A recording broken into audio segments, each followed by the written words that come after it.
बांग्लादेश में हिंदू युवक की हत्या के विरोध में इधर कोलकाता में भी हिंदुत्ववादी संगठनों ने विरोध मार्च निकाला। बेग बागान में इस मार्च को रोक दिया गया। मार्च में भाग लेने वाले साधु संतों ने वहीं पर बैठकर फिर धरना दिया। विरोधी दल के नेता शुभेंदु अधिकारी भी उनके साथ बैठ गए। हालांकि बाद में पुलिस ने उन्हें उठा दिया। मैं पहले हिंदू हूं, दीपूदास से जिंदा जलाया। ये बैठने नहीं दूंगा, ये ताला लगाना पड़ेगा, बैठने नहीं दूंगा। पूरा विश्व का हिंदू समाज ये जो हुआ है ये छोड़ने वाला नहीं है, छोड़ने वाला नहीं है। 26 को फिर 24 को बॉर्डर में ब्लॉकेड होगा 1 घंटा का, और 26 को फिर होगा। इधर उत्तर प्रदेश में योगी की पुलिस घुसपैठियों की पहचान के लिए लगातार ऑपरेशन टॉर्च चला रही है। यूपी में अवैध रूप से रह रहे घुसपैठियों की तलाश हो रही है, उनके लिए डिटेंशन सेंटर बन रहे हैं। लखनऊ बीजेपी के महानगर अध्यक्ष आनंद द्विवेदी ने जिलाधिकारी को 65 झुग्गी झोपड़ी बस्तियों की लिस्ट सौंपी है।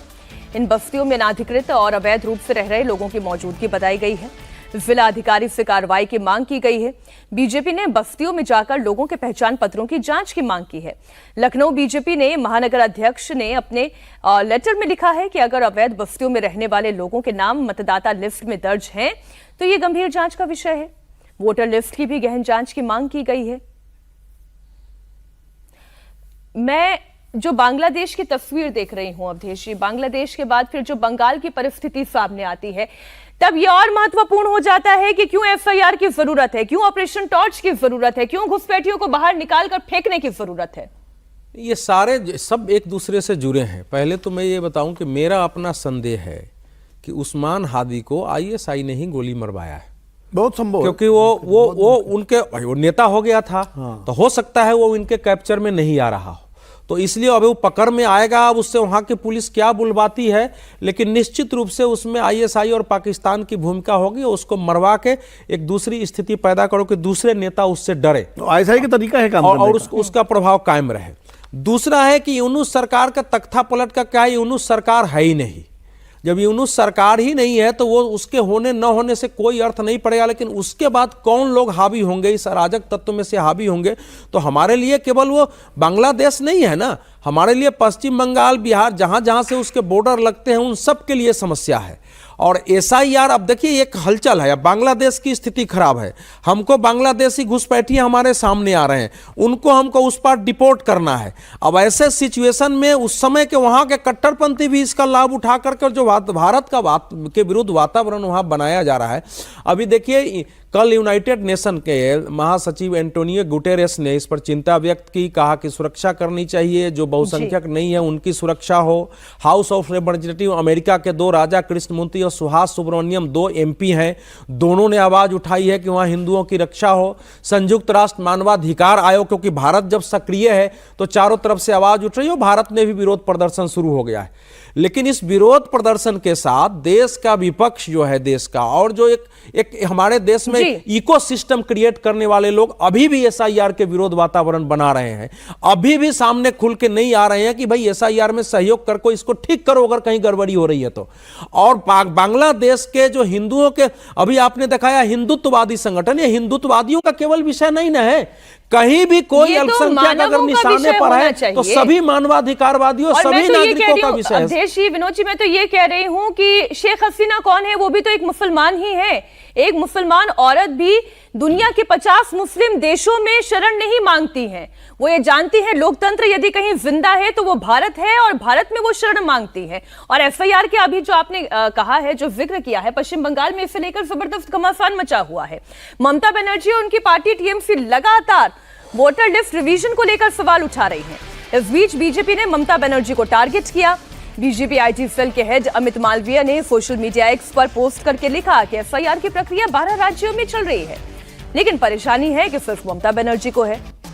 ममता बनर्जी लगातार एफआईआर का विरोध कर रही हैं। अमित मालवीय आगे लिखते हैं कि ममता कितनी भी कोशिश कर ले, वो बंगाल में अवैध और फेक वोटर्स को बचा नहीं पाएंगी।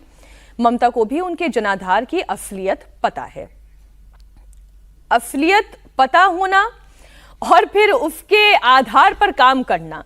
घुसपैठिए हैं तो निकाले जाएंगे, लिस्ट तैयार की जाएगी। अब जो अमित मालवीय कर रहे हैं वो तो पॉलिटिकल हो सकता है, जो ममता बनर्जी कर रही हैं वो भी तो फिर पॉलिटिकल ही है। पॉलिटिकल है। देखो ममता बनर्जी जो कर रहे हैं वो भी पॉलिटिकल है, अमित मालवीय कर रहे हैं वो भी पॉलिटिकल है, लेकिन हमें इस पॉलिटिक्स से ऊपर उठ करके जो बांग्लादेश में हो रहा है उस पर चिंता व्यक्त करनी चाहिए और पूरे देश से एक सामूहिक सुर उठना चाहिए उसके खिलाफ।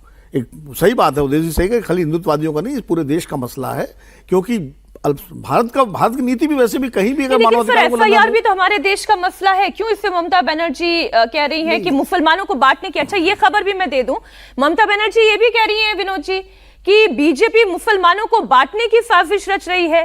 ये वोटर लिस्ट रिवीजन नहीं है, ये मुसलमानों को बांटने की साजिश है।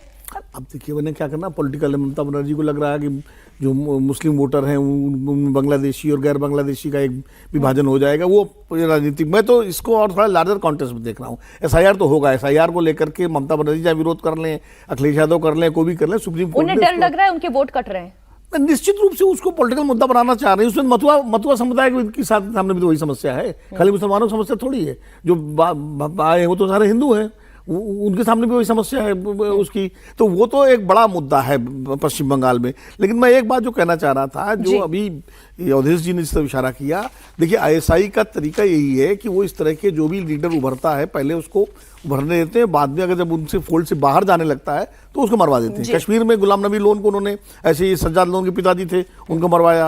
वो डार को जो है जो उसके हिजबुल मुजाहिदीन का था मजीद डार, उसको मरवाया। तो आईएसआई का तरीका यही है। उस्मान हादी को भी पहले आईएसआई ने मदद की होगी वहाँ पर नेता बनाने में, लेकिन बाद में उस्मान हादी जब बांग्लादेश की बात करने लगे तो मरवा दिया। इसमें कोई दिक्कत नहीं है। और मुझे लगता है जो दूसरी गोली भी चली है, और दूसरा आईएसआई को इसमें फायदा ही मिल रहा है ना कि काम वो करे और वो भारत पे लगाओ और उसके बाद जो है वहाँ anti India anti Hindu sentiment पैदा करो।